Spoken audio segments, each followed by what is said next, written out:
благодаря тому, что, в частности, чтецы из самых разных стран. Следующий наш чтец священного Корана, он является муэдзином центральной мечети города Кургон-Тепа, Республика Таджикистан, Олмохов Холмаджон. Аллаху Акбар! Аллаху Акбар! Аллаху Акбар!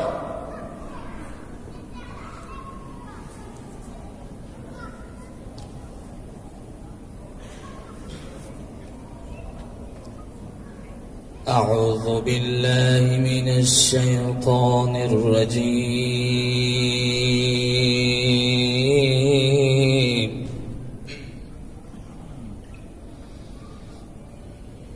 بسم الله الرحمن الرحيم.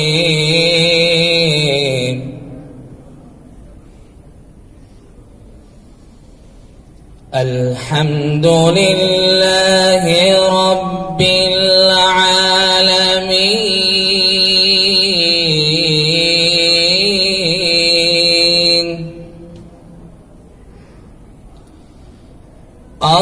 الرحمن الرحيم مالك يوم الدين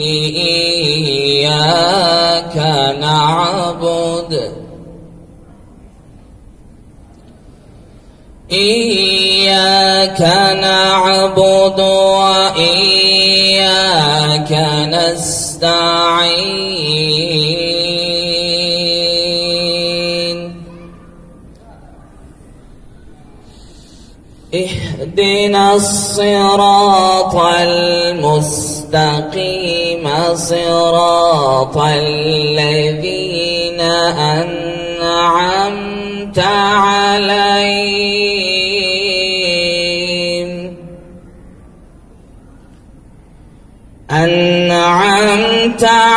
عليهم غير المغضوب عليهم ولا الضالين آمين.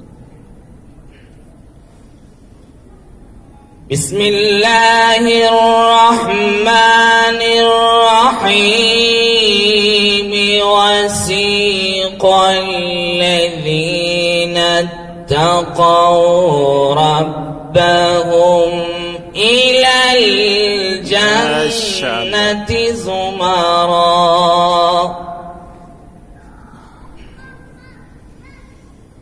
حتى إذا جاءوها وفتحت أبوابها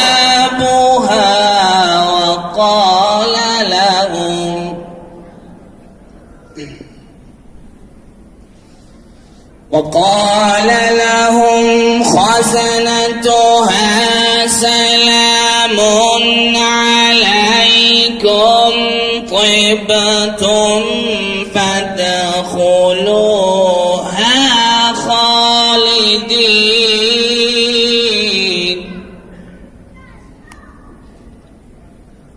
وقالوا الحمد لله الذي صدقنا وعده وأورثنا الأرض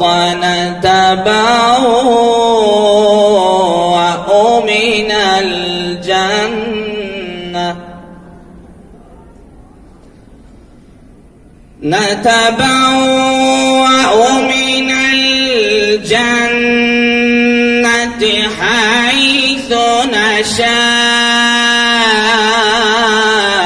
فنعم أجر العاملين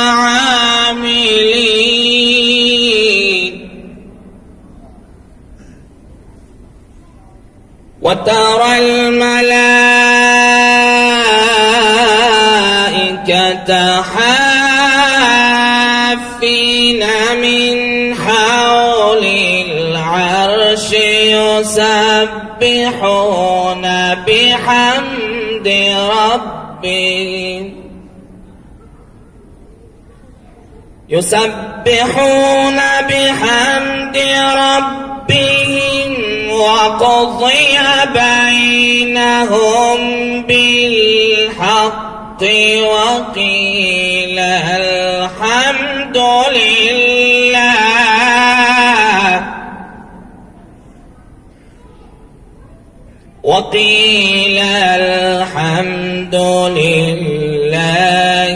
رب العالمين.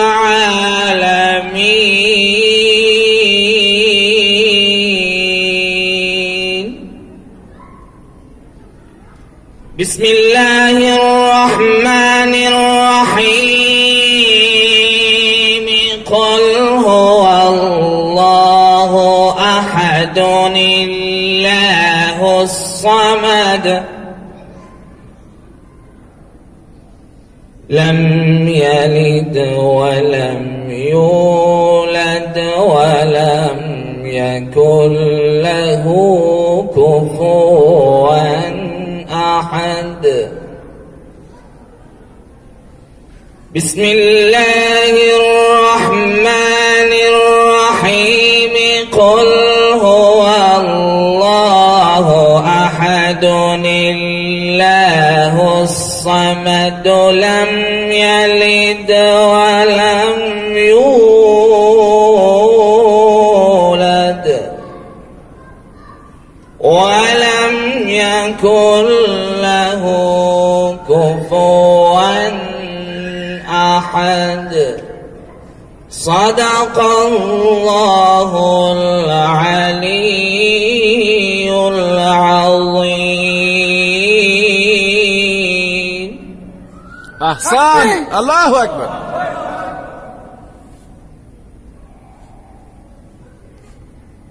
خير قولتكم. Уважаемые братья и сестры, мы сегодня еще обязательно послушаем чтение священного Корана, но не менее полезной будет следующая лекция, которую сейчас для вас прочтет. Здесь вот все написано, наверное, я тоже почитаю. Лекция о научном феномене священного Корана. Ее для вас прочтет Рашид Хазрат Аказиев, выпускник Международного университета Аль-Асхар, город Каир, Египет, преподаватель Московского исламского института. Пожалуйста, прошу внимательно послушать. Я думаю, для вас, я прекрасно понимаю, что многие из вас уже и так очень много знают о нашей священной книге, но нет предела совершенству нашей священной книги, поэтому очень много чего полезного, я думаю, из этой лекции вы тоже для себя извлечете. Полезного прослушивания. Я очень прошу не разговаривать между собой по возможности, чтобы лучше доносился звук и для тех, кто на других этажах тоже слушает.